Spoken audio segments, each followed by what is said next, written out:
আমার ইউটিউব চ্যানেলে সকল ছাত্রছাত্রীকে স্বাগত। বিদ্যাসাগর ইউনিভার্সিটির একটি সাজেশন পেপার নিয়ে এসেছি, যেটি হচ্ছে 2024 সালে যারা পরীক্ষা দেবে 4th সেমিস্টার জি ফিলোসফি। ঠিক আছে, পেপারটির নাম হচ্ছে এনভায়রনমেন্টাল এথিক্স বা পরিবেশগত নীতিবিদ্যা। এই পেপার থেকে এর আগে আমি ভিডিওতে 10 নম্বরের প্রশ্ন, তারপরে আরও দুটো ভিডিওতে 5 নম্বরের প্রশ্ন সাজেশন দিয়ে দিয়েছি। আজকে এসেছি 2 নম্বরের প্রশ্নের সাজেশন নিয়ে। আমি সাধারণত বা সচরাচর 2 নম্বরের প্রশ্নের সাজেশন দিই না, কারণ 2 নম্বরের প্রশ্নের সাজেশন হয় না। ঠিক আছে, 2 নম্বরের প্রশ্নের সাজেশন হয় না কারণ 2 নম্বরের প্রশ্নের কমন পেতে গেলে পুরো সিলেবাস ভালো করে পড়ে যেতে হয়। তা সত্ত্বেও তোমাদের অনুরোধে, কারণ আগের সেমিস্টারে আমি দিইনি বলে অনেকেই মেসেজ করেছিলে যে 2 নম্বরের সাজেশনের জন্য কিছু প্রশ্ন দিতে, 2 নম্বরের সাজেশন হয় না। তবে ইন্টারনাল অ্যাসেসমেন্টের জন্য তোমাদের এই 2 নম্বরের প্রশ্নগুলো করতে হয়, সেই জন্য 2 নম্বরের প্রশ্ন আমি কিছু সাজেশন আকারে দিয়ে দিচ্ছি। তবে এর থেকেই প্রশ্ন আসবে এমন কিন্তু গ্যারেন্টি নেই। 5 নম্বর বা 10 নম্বরের ক্ষেত্রে কিন্তু আমি গ্যারেন্টি দিয়েছিলাম যে ওর থেকে প্রশ্ন কমন আসবে, এখান থেকে কিন্তু কমন আসবে এমন কোনো গ্যারেন্টি নেই। সেই জন্য ভিডিও পুরো না দেখে উল্টাপাল্টা কমেন্ট করবে না, কমেন্ট করলে কিন্তু ডাইরেক্ট চ্যানেল থেকে রিমুভ করে দেবো। ঠিক আছে, পুরো ভিডিও দেখবে, আমি কি বলছি না বলছি শুনবে, তারপরে ভিডিওতে কমেন্ট করবে। ক্লিয়ার? তো আসছি যে প্রশ্ন কি কি রয়েছে। 2 নম্বর প্রশ্ন, পরিবেশগত নীতিবিদ্যা কাকে বলে? এটি প্রথম প্রশ্ন। আমি বেশি নয় 20টা প্রশ্ন দেবো। ঠিক আছে, এই 20টা প্রশ্নের মধ্যে আশা করি কিছু কমন তো পাবে, সব না কমন পেলেও কিছু কমন পাবে। 2 নম্বর কোশ্চেন, পিটার সিঙ্গারের অনুসরণে পরিবেশগত নীতিবিদ্যার সংজ্ঞা দাও। ঠিক আছে, 3 নম্বর, এই 2 নম্বর প্রশ্নটা কিন্তু খুব গুরুত্বপূর্ণ কোশ্চেন।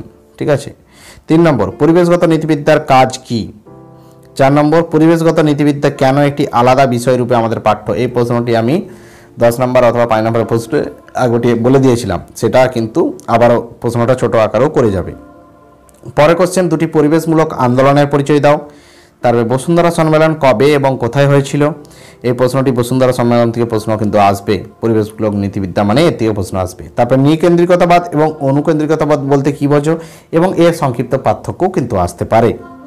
ঠিক আছে, প্রাণের প্রতি সৌজন্যবোধ কী? আচ্ছা, পরিবেশগত, এখানে একটা প্রশ্ন বলে দিই, উদ্ভিদের প্রতি সৌজন্যবোধ কী? দুটো প্রশ্নই কিন্তু সমান গুরুত্বপূর্ণ। তারপরে পরিবেশগত নীতিবিদ্যার উত্থান ঘটেছিল কোন সময়? কোন সময় নাগাদ পরিবেশগত নীতিবিদ্যার উত্থান ঘটে? পরের কোশ্চেন, সিআইটিএস কি, এর পুরো নাম কি, এর কাজ কি? এগুলো পড়ে যাবে। এটা একটা সংস্থা, এর কি, এটার পুরো নামটা পড়ে যাবে, এটা কি এবং এর কাজ কি অবশ্যই করে যাবে। ক্লিয়ার? তারপরে IUCN এর পুরো নাম কি এবং এটি কেন গঠিত হয়, কত সালে গঠিত হয়, এর পুরো নাম, কেন গঠিত হয় অবশ্যই করে যাবে। তারপরে WECDর পুরো নাম কি, এর কাজ লেখো। ক্লিয়ার? প্রশ্নটি করে যাবে। এরপরে একটি প্রশ্ন, ডিপ ইকোলজি বা গভীর বাস্তু সংস্থান এবং শ্যালো ইকোলজি বা অগভীর বাস্তু সংস্থান, এর পার্থক্য লেখো। এই প্রশ্নটিও গুরুত্বপূর্ণ করে যাবে। তারপরে পরিবেশ বিষয়ক 2টি আন্তর্জাতিক আইনের পরিচয় দাও। 2টো আন্তর্জাতিক আইনের নাম কিন্তু তোমাকে লিখতে হবে। এবং তারপরে একটি প্রশ্ন, পরিবেশ সুরক্ষা আইন 1986, এটি ভারতের আইন। ঠিক আছে, এই দুটো, এই আইনটা সম্পর্কে পড়ে যাবে। এরপরে কিছু কিছু প্রশ্ন, যেমন চিপকো আন্দোলন কাকে বলে, চিল্কা আন্দোলন কাকে বলে, সাইলেন্ট ভ্যালি আন্দোলন কাকে বলে, তেহরি বাঁধ বাঁচাও আন্দোলন কি? ঠিক আছে, তারপরে আরও কিছু প্রশ্ন, বিষ্ণুই আন্দোলন কি, নর্মদা বাঁচাও আন্দোলন কেন হয়েছিল, এই আন্দোলনগুলো কেন হয়েছিল, এগুলো একটু একটু করে পড়ে যাবে। লাস্ট কোশ্চেন, পরিবেশগত নীতিবিদ্যার পাশ্চাত্য ধারণাটি লেখো। ক্লিয়ার? এই গেল 20টা প্রশ্ন। এবার অনেকেই মেসেজ করো এর উত্তরের জন্য।